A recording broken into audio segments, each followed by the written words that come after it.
But I'm very pleased to say that a man that I've admired for a very long time, I loved him as treasurer, and he's a very good man. Well, he's the ambassador to the United States from Australia. He is one of the big reasons why Australia is going to get the royal treatment. He has been able not just to find a bridge, but to build a freaking highway between Australia and the Trump administration. Ambassador Joe Hockey joins us on the rooftop here at Fox News. Great man, hello. Hello, mate. Good. All your introductions are like that? No. But thank you. And thank you for being such a good mate for so long. I really appreciate it. God love you, brother.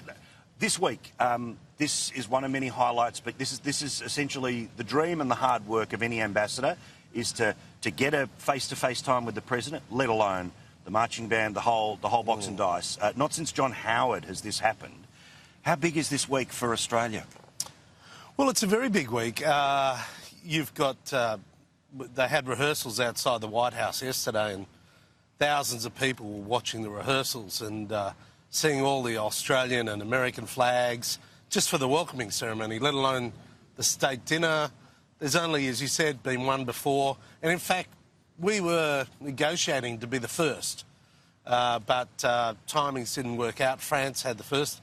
This president's only had two. This will be the second. Wow. And it's a huge event. It is the greatest compliment the United States can pay to another country to put on a full state reception. Because it's about saying to the rest of the world, these people aren't just neighbour nations, friendly states, but partners in, you name it, be it trade, be it defence, be it everything else. You've been able to see all sorts of meetings that have happened between the Prime Minister and the President. Why do you think they get along? I think there's a strong rapport, and it's based on, in many cases, shared political achievements. It's focused on the conversation about what the challenges are in the world and how we can mutually address those challenges. Donald Trump is a practical, outcomes-focused person, and Scott Morrison is very much the same. They're focused on the outcomes and the impact on people. And so they speak in behind closed doors, a common language. I know Scott Morrison does not tweet like Donald Trump, and we could all be reasonably happy about that. But it's, there are differences. Of course there are differences. But I think Donald Trump respects Scott Morrison. When they're in the room, certainly in the lead-up to one of their meetings, he tweeted the Stop the Boats imagery that the Australian government had put out there. I don't think enough of the media in Australia talks about this. Tell me whether it's true or not. Border security, is this one of the bonds between them, and does Donald Trump ask him about... Oh, for sure. Paul, I went down to... I spent a day down on the southern border here. America has around 100 to 120,000 illegal entries a month. Wow. Per month. Wow. And they basically don't have control of the southern border.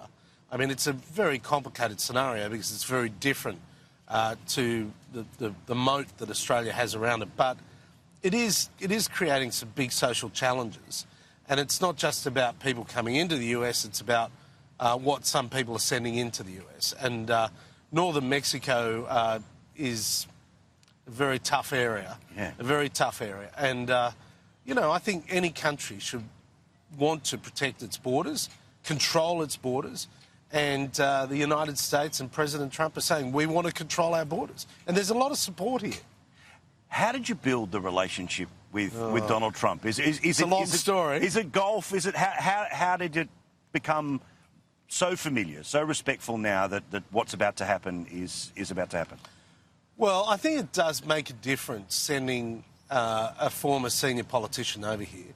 I got on very well with President Obama because I was chairing the G20 in 2014, and I had a year of President Obama.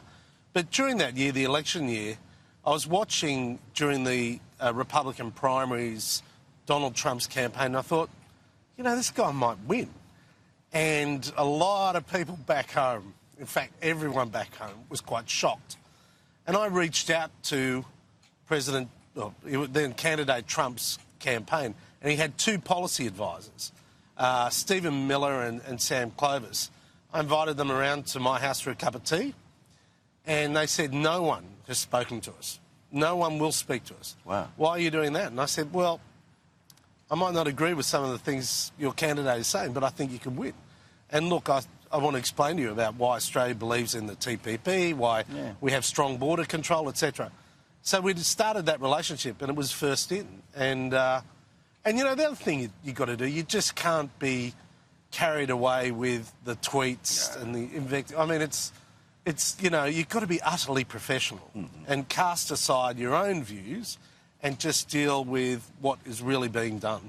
And that's the Donald Trump formula. I mean, it's, you know, his re-election, Paul, I mean, you can see what he's going to say now. He's going to say, look, to the American people, I said that I'd pull out of the Trans-Pacific Partnership, I pulled out. I said I'd increase the number of jobs, I increased the number of jobs.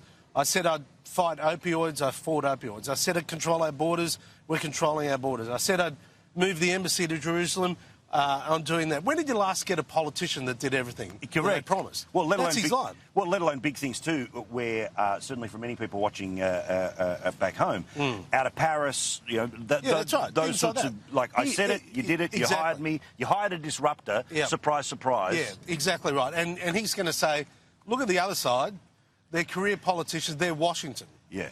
And you know, you might not like what I say, but what I do is what I promised. And when did you last have a politician do that? Very true, very true. Last one here. What do you hope the Prime Minister is able to get out of this week when we look back at it? Some of the things that you hope. Paul, the key trap that we've got to avoid is being casual about our relationship with the United States. And this, you know, I thought I understood the United States before I came here, but that's because I mainly went New York, Los Angeles, Washington and so on. Hillary Clinton won the 30 largest cities in America and lost the election. There's another America out there. And where, you know, the danger is Australia can be too casual, too familiar with the United States. And what this is saying is that we are not casual and we are not overly familiar with the US. We are different countries, but we have in many ways shared values. And those shared values are the most powerful for, you know, infrastructure for the relationship going forward. Well, Ambassador, it's awesome to see you in person. We're going to see you many times throughout the week. In fact, there's golf with Greg Norman tomorrow. I'll be watching you. I'll be teaching him a few things. I think his game's been a little wayward lately, and you know, and Jan Stevenson. Of course. Jan, you know, first great female golfer. And an Australian icon as well. And some interesting stories we'll get to perhaps tomorrow. But also, I just want to thank you for all of this and also thank you for what you've done to represent our country because honestly, you've hit it out of the park. All the best to you, Ambassador. On you, mate. Thank you. Good on you.